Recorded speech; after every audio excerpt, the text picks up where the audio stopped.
स्वागत है आपका हमारे YouTube चैनल पे। हम विकास सर। आज हम क्लास 12 का मैथ फर्स्ट क्लास आज स्टार्ट करने वाले हैं।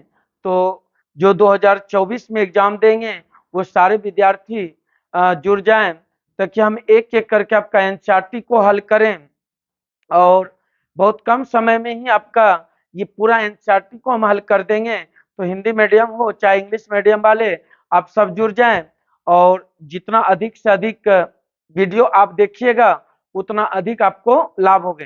हम एक एक करके एनसीईआरटी को हल करेंगे। तो आज हमने सबसे पहला क्लास में तो स्टार्ट करने जा रहे हैं मैट्रिक्स। तो मैट्रिक्स तो आप लोग अच्छी तरह से जानते होंगे कि मैट्रिक्स एक ऐसा चैप्टर है जो 12 में से बहुत ज्यादा नंबर आप ला सकते हैं और ये चैप्टर से ही आगे आप अगला चैप्टर को भी सीख सकते हैं बेहतरीन से। बहुत तरीका इसमें सीखने, नया नया चीज आपको सीखने का मिलेगा। तो इसे आप ध्यान से देखिएगा वीडियो और इसे आप एक एनर्जी के साथ आप आइए और इस वीडियो को देखिएगा और ध्यान से समझिएगा। कोई प्रॉब्लम नहीं होगा, कोई प्रॉब्लम होगा तो आप कमेंट करके जरूर बताइएगा। तो हम आपको आज स्टार्ट करते हैं। प्रत्येक दिन वीडियो लेकिन एक तरफ से देखिएगा सीरीज से, ताकि आपको समझ में आ जाए। ऐसा होता है कि कोई आज जुड़े, कोई दूसरा वीडियो देख लेते हैं, कोई तीसरा देख लेते हैं, तो आपको उस तरह समझ में नहीं आएगा। एक तरफ से आप वीडियो देखिएगा। तो हम मैट्रिक्स का स्टार्ट कर रहे हैं तो इसे आप ध्यान पूर्वक समझिएगा। तो मैट्रिक्स, सबसे पहली बात मैट्रिक्स क्या होता है, तो मैट्रिक्स के बारे में हमने लिखे हैं। उसके बाद मैट्रिक्स को हम समझाने का कोशिश करते हैं कि मैट्रिक्स देखिए कुछ नहीं, पहले इसे एक मैट्रिक्स जो होते थे, जो कि ये बड़ी ब्रैकेट अभी चलते हैं, पहले इसे छोटी ब्रैकेट से भी इस तरह लिखा हुआ मिलते थे बुक में। और अभी भी कहीं बुक देखिएगा तो इसी तरह आपको मैट्रिक्स का संकेत मिलेंगे। हिंदी और इंग्लिश तो आप जान ही रहे हैं, अब यू हिंदी होते हैं, इंग्लिश मैट्रिक्स होते हैं।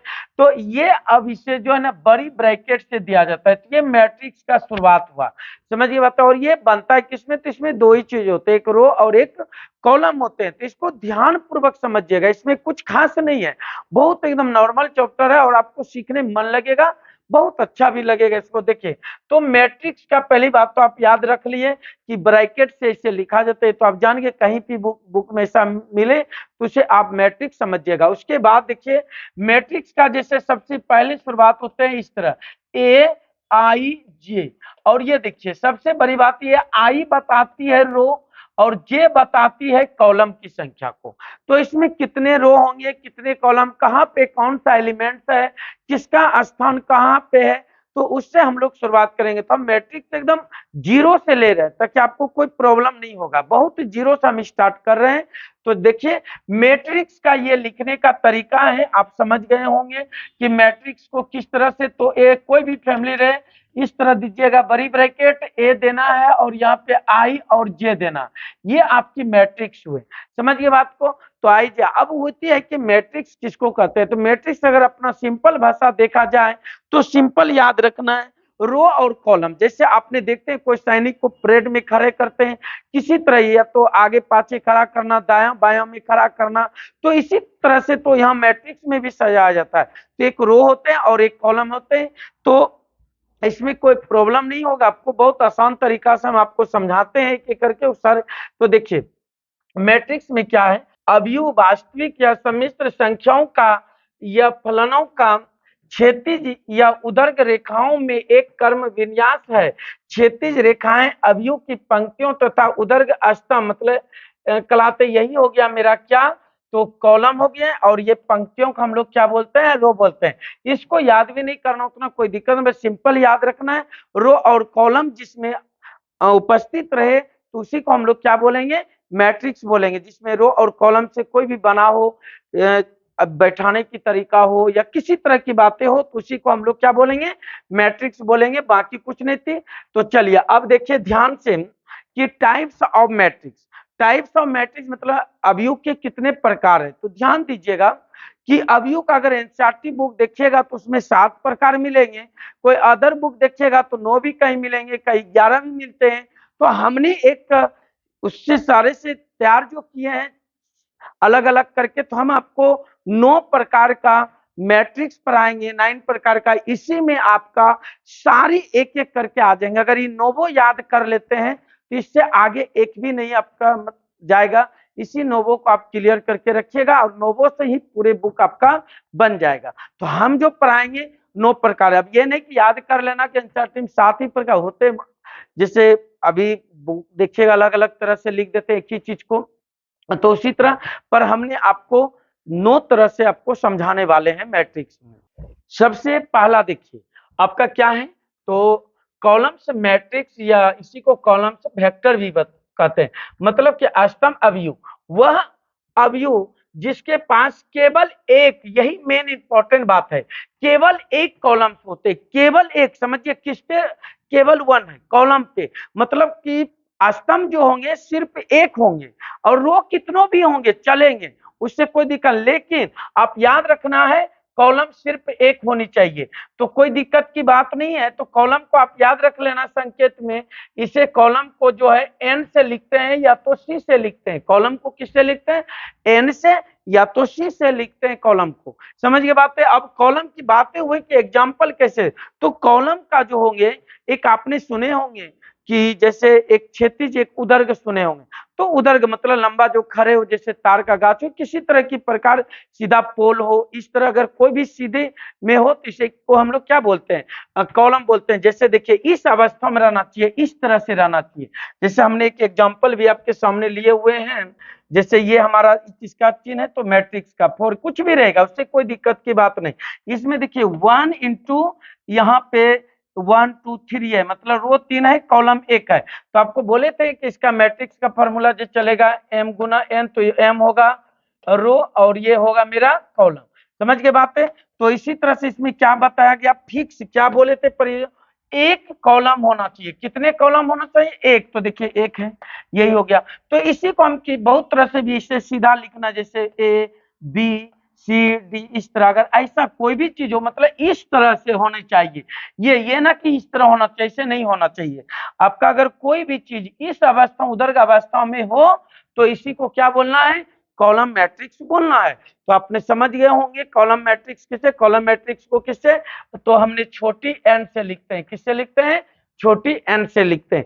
चलिए आगे की ओर, रो मैट्रिक्स में क्या है, दूसरा आपका रो मैट्रिक्स, रो मैट्रिक्स का हिंदी तो आप जानते हैं पंक्ति अवयव। ध्यान दीजिए, बोला साफ से, जिस अवयव में केवल एक रो हो तो उसे क्या कहेंगे हम लोग, रो मैट्रिक्स कहते हैं। देखिए एकदम सिंपल सी बात हुई कि रो की संख्या केवल एक होनी चाहिए, कॉलम चाहे कितनों हो चलेगा लेकिन रो एक ही होना चाहिए। तो जैसे हमने एग्जांपल ये देख लीजिए रो, और पहली बात तो याद रखना रो जब भी होगा इस तरह से, अगर क्षेत्र ऐसे रहेंगे इस अवस्था में, क्षेत्रीय अवस्था में, इसी को हम लोग क्या कहेंगे, रो कहेंगे। तो इसको ध्यान देने वाली बात है आपका। तो देखिए हमने एग्जांपल लिए हैं, जैसे ये तो आप जान गए कि मैट्रिक्स है, तो देखिए हम एक रो में ही सबको रखें, इस तरह से हम एक रो में ही सबको रखें। रो का मतलब हुआ कि देखिए समझिए ध्यान से, आप जैसे खड़े हैं, आपके अगर दायां बायां कोई जुड़ रहे हैं तो समझ जाइएगा कि आपका वो रो पंक्ति में जुटे हैं, रो में वो जुटे हैं। अगर आपके कोई दायां बायां को जुट गए आके तो ये रो में हो जाएगा, अगर आपके आगे पाछे हो रहे हैं तो वो आपके कॉलम में हो रहे हैं, समझिए बातें। तो अब अच्छी तरह से आप समझ गए होंगे कि आपके दायां हाथ बायां हाथ तरफ अगर कोई जुड़ रहे हैं तो वही आपका क्या होंगे, कॉलम होंगे। तो देखिए इसमें एक ही होना चाहिए, ये देखिए फिक्स। और याद रखिएगा रो को जो बोलना है किससे लिखना है आपको, छोटी एम से, किसको, रो से, या तो बड़ी आर से, ये लिखना है। तो रो याद रखना है कि आपके जैसे आप खड़े हैं, आपके दाया बाया को आके जुड़ गए तो आपके रो पंक्ति में खड़े होंगे आके। चलिए देखिए अब समझिए दूसरा ध्यान से, तो दूसरा क्या था, मतलब तीसरा नंबर कि आपका क्षैतिज अवयव। तो जिस मैट्रिक्स में रो की संख्या कॉलम की संख्या से कम हो, देखिए एकदम साफ से कह दिया कि कॉलम की संख्या कम किससे, रो से, मतलब रो जो होंगे, रो हम लोग क्या बोलते हैं एम को, ये कम होना चाहिए किससे, एन से, एन मतलब कॉलम से, ये कम होनी चाहिए। कितना कम हो वो पता नहीं लेकिन कम होनी चाहिए। तो देखिए यहां गिनिए, एक रो, दो रो, तीन रो की संख्या कितना होगी, 3, तो यहाँ देखिए 3 हमने लिखे हुए हैं, रो की संख्या 3। अब कॉलम कितने हैं, 1 1 2 2 1 3 3 1 4, तो यहाँ 4। तो बताइए आपने ध्यान से देखिए कि रो की संख्या कम है, रो की संख्या कम है किससे, कॉलम से, मतलब ये रूल फॉलो किया तो ऐसा रहेगा, तो आप इसे क्या बोलिएगा, तो आप देख रहे हैं क्षैतिज अवयव।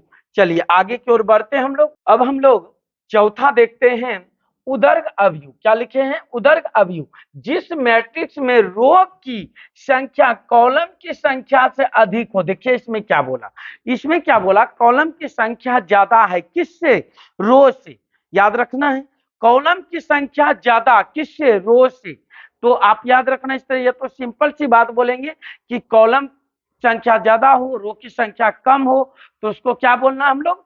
तो उदर्ग अवयव बोलना। तो इसमें देखिए आसान सी तरीका आपको नजर आ रही होगा। देखिए रो की संख्या 1 2 और ये 3 और ये 4, 4 हो गए और गुना। अब आइए कॉलम 1 2 3, तो 3 देखिए 3 गुना 4, 3 इंटू 4 हो रहे हैं। तो आप मतलब 4 इंटू 3 हो रहे हैं। तो इसमें आप देखिए ध्यान से, पहला क्या होता है मेरा? एम, और दूसरा क्या होता है? एन होते हैं। तो इसको क्या बोलते हैं हम लोग? रो। इसको क्या बोलते हैं हम लोग? कॉलम। तो बताइए रो की संख्या कम है, सॉरी अधिक है। रो की संख्या क्या है? अधिक है। किससे? कॉलम से। तो ये हो गया मेरा एम बड़ा किससे? एन से। ये आप जरूर याद रखिएगा, ये आपसे पूछेंगे। तो ऐसा जहां भी नजर आएगा आप इसे क्या बोल सकते हैं? तो आप इसको उदर्ग मैट्रिक्स बोल सकते हैं। इसमें सिंपल सी बात याद रखना है कि आपका रो अधिक हो और कॉलम कम हो। चलिए आगे की ओर 5 नंबर देखते हैं, ध्यान से समझिएगा 5 नंबर को। 5 नंबर सबसे इंपॉर्टेंट है, जितने भी मैट्रिक्स पढ़ा रहे हैं उसमें सबसे ज्यादा ये इंपॉर्टेंट है और एग्जाम में इससे कई बार पूछे हुए। जैसे देखिए लिखा हुआ स्क्वायर मैट्रिक्स। क्या लिखा हुआ है? स्क्वायर मैट्रिक्स मतलब वर्ग अवयव। क्या लिखा हुआ है? वर्ग अवयव। एकदम ध्यान दीजिएगा, वर्ग अवयव लिखा हुआ है। तो क्या बोला? जिस मैट्रिक्स में रो और कॉलम की संख्या समान हो। ये बात पे ध्यान फोकस करना है, मतलब रो और कॉलम की संख्या दोनों इक्वल होंगे तो वैसे मैट्रिक्स को क्या बोलना है आप लोग? स्क्वायर मैट्रिक्स मतलब वर्ग मैट्रिक्स में देखिए दोनों बराबर होंगे, जितने रो होंगे उतने कॉलम होगा। जैसे हम बोल सकते हैं ए बराबर अगर ले सकते हैं ए बी सी डी, तो देखिए ध्यान से ये क्या है मेरा? इसमें अगर बात करें 1 रो 2 रो मतलब 2 इंटू 2, कॉलम भी कितने हैं? 2, तो 2 गुना होता है। इसमें सिंपल सी ये बात याद रखना, एम बराबर एन होते हैं। किसमें? तो सिर्फ वर्ग अवयव में m के बराबर n होते हैं। वर्ग अवयव में m के बराबर n होते हैं। इसे एकदम ध्यान पूर्वक समझिएगा और ये जाके देखिए, ऐसा कोई साल नहीं हो कि जिसमें नहीं पूछा हो। हर एक साल ये पूछते ही रहते हैं एग्जाम में। तो इसे ध्यान पूर्वक आप समझ गए होंगे कि स्क्वायर मैट्रिक्स में जिसमें रो और कॉलम की संख्या बराबर हो, इक्वल हो, उसी को क्या बोलेंगे हम लोग? स्क्वायर मैट्रिक्स बोलेंगे। अब देखिए आपका फिर आ गया विकर्ण अवयव। क्या आ गया? विकर्ण अवयव। कोई दिक्कत नहीं, इसको भी ध्यान से समझिएगा। इसमें कुछ क्या बोला? जिसमें मतलब कि विकर्ण, इसका हिंदी यहाँ पे लिखा हुआ है, तो क्या पढ़ लेना आप लोग को? विकर्ण। कोई दिक्कत नहीं। जिसमें विकर्ण एलिमेंट, क्या बोलेगा? विकर्ण एलिमेंट को छोड़कर सब जीरो होता है। सारे एलिमेंट्स क्या होगा? जीरो होगा। ध्यान दीजिएगा, ये देखिए विकर्ण तो इसी तरह से होते हैं या तो इस तरह से होते हैं विकर्ण किसी भी आयत में। तो यहाँ पे ध्यान देना है इस तरह से कि ये जो देख रहे हैं एलिमेंट, इसके अंदर मैट्रिक्स के अंदर में जो अवयव होते हैं उसी को मतलब अवयव का इंग्लिश एलिमेंट्स होते हैं। कोई दिक्कत नहीं, जो इसके अंदर फैमिली होते हैं उसी को हम लोग एलिमेंट्स कहते हैं। तो ये जो आप विकर्ण वाली चीजें देख रहे हैं ना, ये होनी चाहिए कुछ भी, बाकी सारे शून्य के बराबर। लेकिन एक बात याद रखिएगा, ये जो होगा ना, ये ध्यान दीजिएगा, इस बरोबर नहीं होना चाहिए। अगर जैसे यहाँ 4 है, यहाँ 4 नहीं होना चाहिए, 4 नहीं होना, तब ये दूसरे चीज में आ जाएगा अदर। ठीक है, इसको ध्यान देना है कि कुछ भी अलग और 1 भी ना होना चाहिए। ये भी ध्यान दीजिएगा, 1 भी ना हो। ये चीजें अलग अलग कुछ भी हो जाए तो ऐसा अगर आपको नजर आवे तो इसको क्या बोलना है आप लोग? हमेशा याद रखना है, इसका नाम हो जाएगा विकर्ण अवयव। फिर आगे की ओर हम लोग बढ़ते हैं। 7 नंबर भी देखिए ध्यान से, क्या? अदिश स्केलर मैट्रिक्स। अदिश में क्या है? बस ये जो अभी पाछे हमने चर्चा कर रहे थे कि समान नहीं होना चाहिए, बस इसमें क्या है? विकर्ण वाली अवयव जो है एकदम समान मतलब इक्वल होनी चाहिए, कोई इसमें अलग की बातें नहीं होना चाहिए जो भी अवयव। लेकिन यहाँ भी एक चीज याद रखना, 1 नहीं होना चाहिए। क्या नहीं होना चाहिए? 1 को छोड़ के कोई भी एलिमेंट्स लीजिएगा वो सेम होना चाहिए। अगर आपने यहाँ पे, अगर आपने कोई भी फैमिली ले रहे हैं, जैसे हमने यहाँ पे अगर हमने √2 लेंगे तो √2 ही हर एक जगह लेना पड़ेगा। जैसे यहाँ 0 √2 0 और सारी अब 0 होना चाहिए, 0 √2। देखिए ये सेम होनी चाहिए, तब ऐसा होगा तो इसका नाम क्या होगा, अदिश अवयव। और इसके पहले क्या था, सेम नहीं थे।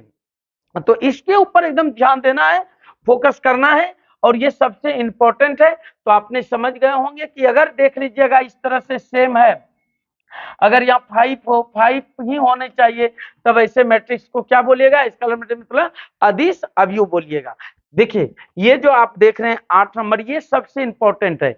ये आपका सवाल जब हल करेंगे ना, तो इसका कई जगह आपको देखने के लिए मिलेगा। आइडेंटिटी मैट्रिक्स मतलब कि तस्मक अवयव, क्या लिखा हुआ है, तस्मक अवयव। इससे सबसे पहले ही याद कर लेना है, इसे बड़ी आई से लिखते हैं। किससे इसे लिखते हैं, बड़ी आई से। याद रखिएगा, इसका संकेत जो होते हैं बड़ी आई कहीं लिखा रहेगा। तो ये अवयव हम लोग क्या बोला इसमें, देखिए जिसका विकर्ण, डायग्राम मतलब आप समझते हैं विकर्ण, याद रखना विकर्ण एलिमेंट एक हो, इसमें फिक्स बोला गया कि विकर्ण वाली जो एलिमेंट हो सिर्फ 1 होनी चाहिए, बाकी कुछ नहीं, तो उसे ही क्या बोलेंगे हम लोग, आइडेंटिटी मैट्रिक्स बोलेंगे। इसे याद रखना, ये इंपॉर्टेंट है, बड़ी आई से लिखते हैं। अब बात को समझिएगा ध्यान से, अगर 2 रो 2 कॉलम वाला है तो उसका भी लेना है, 3 रो 3 कॉलम है तो उसका लेना है। तो देखिए ध्यान से, जैसे ये देख रहे हैं एग्जांपल, 3 रो 3 कॉलम का है, ये देखिए 1 ही, यहाँ दूसरा कुछ होगा ही नहीं, सिर्फ 1 ही होगा, ना -1 हो सकता है, ना तो 5, कुछ नहीं,